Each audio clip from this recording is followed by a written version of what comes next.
Hey there, Ray here, and today we're going to continue working on our secret project, which some of you actually figured out goes by the code name of Operation Double Trouble. So we're going to work on that, and then we're also going to pick up on a couple miscellaneous things, which I just really want to get to. So we got all that to go through, so let's get started.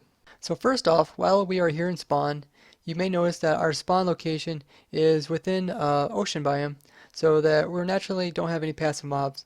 But I do got some dogs sitting around, so I want to remove all passive mobs from spawn chunks. So that way over at our island that we have, we can spawn in some horses. It would be nice if I could have a horse so I could ride around on a horse. So I'm going to go around and try to find all these dogs.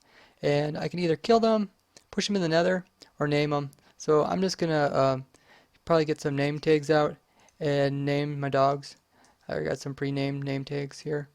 So I'll go around and find them all. Do you see that? Yeah, that villager is looking down at the dog, which is somewhere down in there. I don't know how the dog got in there, but he is down in the floor somewhere.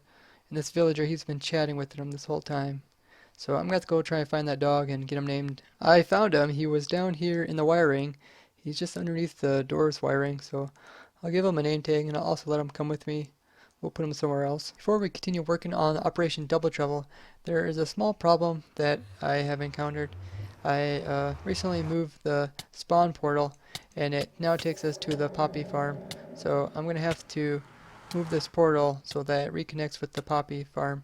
The problem here is that our spawn portal for the overworld is about here at sea level, where on the nether side our spawn portal is up by the bedrock nether ceiling. But since the iron farm's poppy portal is up high on the overworld and on the nether side, we have this portal, our spawn portal, connecting up with the poppy farm's nether side portal.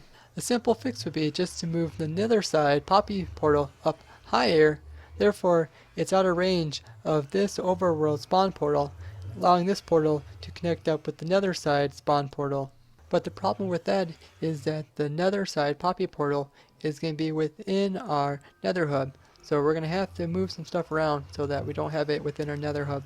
The fix that we implemented is that we're going to have the poppies drop down into the water and underground into a nether portal that is quite low. Therefore we can move the nether side poppy farm portal lower down and it won't interfere with our spawn portals. Whoever wants to reap the rewards of the poppy farm are going to have to pick them out of the lava. Now that the iron farms are taken care of, I'm back here on the island. I've moved the nether portal over here into this corner, and the first thing I want to do is I want to remove all the passive mobs from this island. That way I can get some horse spawns, and so I'll just go around and kill all these passive mobs.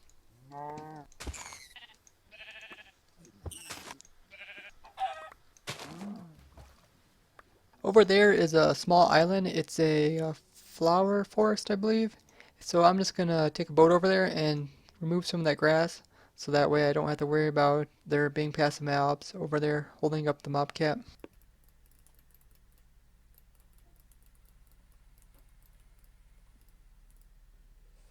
This is actually a pretty beautiful island. It has this kind of this really steep mountain up here, and there's like a bunch of trees growing on top of it, and it's all flower forest.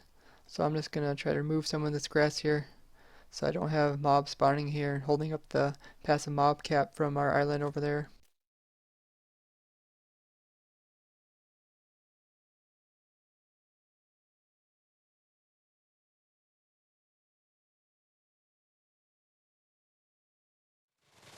I've moved the grass line back a little ways, and I think it should be far enough back so that no passive mobs spawn here while we're working on the island.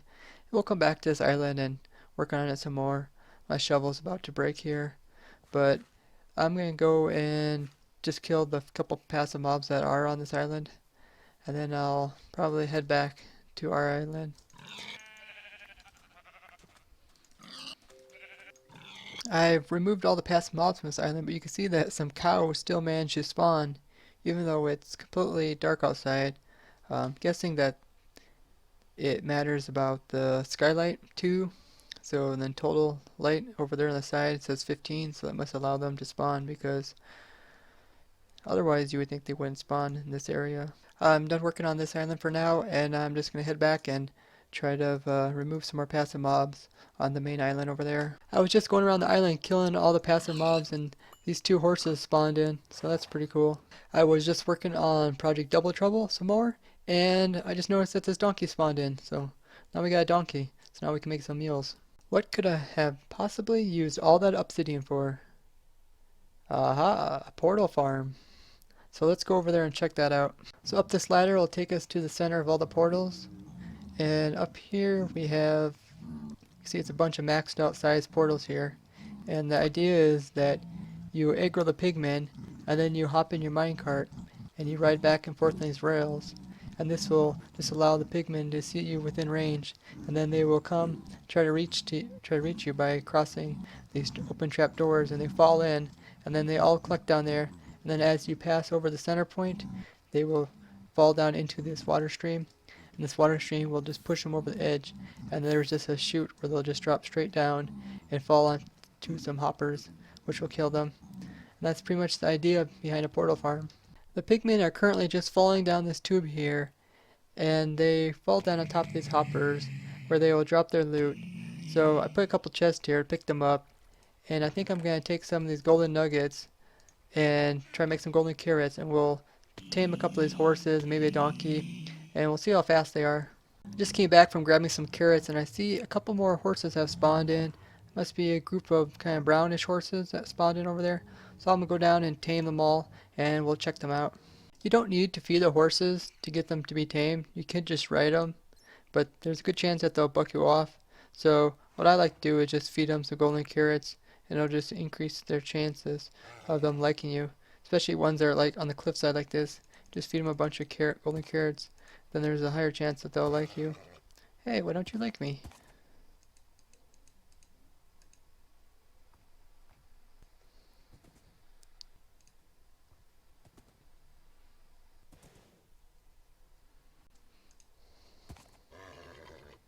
I think I got it narrowed down to the two faster horses.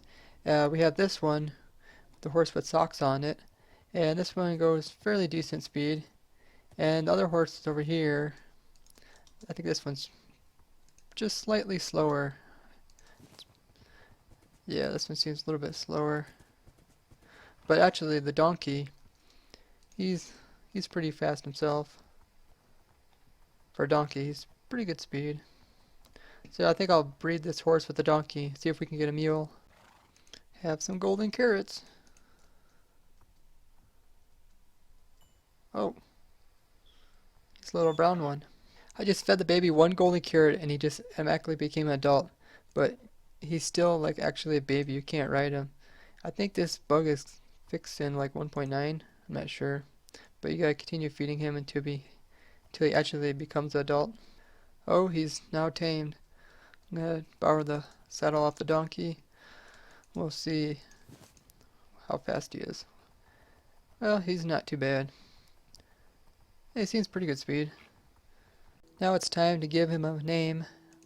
I got an ender chest over by my portal, and I have some iron, and also have some wood. Let's see. I think I know what I'll name him. I've had a mule before in the past and gave him a really appropriate name, and it worked out really well for me. And I got some name tags here. So I'm gonna name him, it's gonna be Door Knob. Yep. He's gonna be Doorknob. Where do you go? Don't run away. You gotta like being named Doorknob. It's a good name. So we're gonna leave Doorknob here on the island, and I need a horse that I can run around in the nether with. So I'm gonna take this one. This is Socks. So we'll go name him, and then we'll see if we can push him safely through this nether portal. So we got one name tag for Socks. Where'd you go? There you are. Okay, so before we put him in the nether portal, I want to make sure the nether portal is safe, since it will kind of suffocate him because the edges are so small. So I'm going to take in a different horse that I don't really care for, and we'll take it through first. Do I have any volunteers? Any volunteers? Icky picky saltine cracker, out goes you. I changed my mind in the end. I went with the gray one with the white spots instead of the white one with the gray pattern. Before I send the horse through the nether portal, I want to make a lead for it. So when I get to the other side and it's suffocating, I can hook onto it and then pull it back through. Because it'll kind of like be in the bedrock a little bit. And he's going to start taking suffocation damage when that happens. Well, let's take this one through and see how he does. This is also a way you can duplicate leads. Yep, he went through. Okay. Let's see if he dies or not. Oh, no. He came up almost perfectly. Very nice. You can see that I put in some slabs here. This is because sometimes when you come through this portal, you would end up underneath the bedrock, and then you try to jump up and you can't jump up, and then you try to ender pearl, and then you can't ender pearl, and it's just a chaotic mess. The leads came out of that portal down here. You can see I have one lead, and now I have three. So every time you take a animal through on a lead, and the lead breaks off in the portal, it duplicates the lead. It's now your turn, Socks. So here's your saddle. Follow me. You're lucky. You didn't have to be the first one going through the portal. Let's try to replicate the same thing again. Hopefully he made it. Let's check that out. Oh yeah, he did just fine. Sometimes I have horrible luck taking horses through portals. Usually I make the portal for the horses really wide. That way it'll line up with the center one and I don't have as much problems. You start taking like small animals like pigs through, they'll like a lot of times end up in the bedrock here and suffocate and die. So we had pretty good success today. Passive mobs are attracted to the nether portal light, so you want to keep them out by putting a fence there. Put a fence on this side too. But I'll put him some grass and a light on top of it. And then we'll just put a trapdoor here to prevent pigmen from spawning. But hopefully he likes that grass and light and he'll stay there. Won't you, Socks? Before Socks gets all cozy with his candlelit grass block here, we need to head over to the perimeter and finish up the third part of the secret project, DoubleTrouble. So let's head over to there. We're here at our quad witch hut perimeter, and this is our temporary storage system here. And over here there is a spawner, and this spawner happens to be a spider spawner. And we're gonna make a little farm around this, and we're gonna try to use this spawner here. It's pretty low to bedrock, so it's not ideal, but I still think we can use this. It's kind of cutting into this here, so I might reroute. This is the drops from that witch hut there. So I'll come back in a little bit after we built this up. Hey, you stay away. So we're back now, and it's been quite a while now, but we got this box around it. Smokey helped me, he's one of the members, and we built this box around the spawner. We'll go inside and see what we got going in there. You can see we got the spawner in the middle, and we got some water streams that are pushing the spiders over here, and then the spiders will get pushed over here onto this pressure plate, and we can just wait until one spawns. But yeah, they should kind of get caught up in this water and then get pushed over here. We got pressure plates here, but since they're over 1 meter long, they won't get hooked up on this water. And then they'll sit in this corner, stand this pressure plate, and then it'll send out a minecart, which will pick them up, and then it'll send them over there where they will get killed. That's kind of about all there is to this spider farm here. So you can see how the spider hits the pressure plate and just sends a clock, which constantly sends out minecarts, and it'll eventually catch the spider and send him along this rail here. And once he comes over here, there's the activator rail, and then after the activator rail gets triggered, the slime block gets triggered, so it sends the spider off of the minecart, and then this slime block shoves the spider over into this lava, and then the minecart's picked up by these cactuses. It's not the most efficient spider farm, but you know, you get some string, and you know, some of these farms are not always about being the most efficient farms. Sometimes it's just nice to get some string out of these type of farms. There you have it. We made some great progress on Operation Double Trouble. We made this portal farm and the spider farm, plus we did some maintenance at spawn, and we even got some horses to spawn on our island. So next time we should be able to put these farms together and make something real special. I know Gordy here is pretty excited about this project, but he has a family reunion to attend, so we'll have to wait until next time to see what this is all about. So thanks for joining me as I have fun in survival. Bye bye!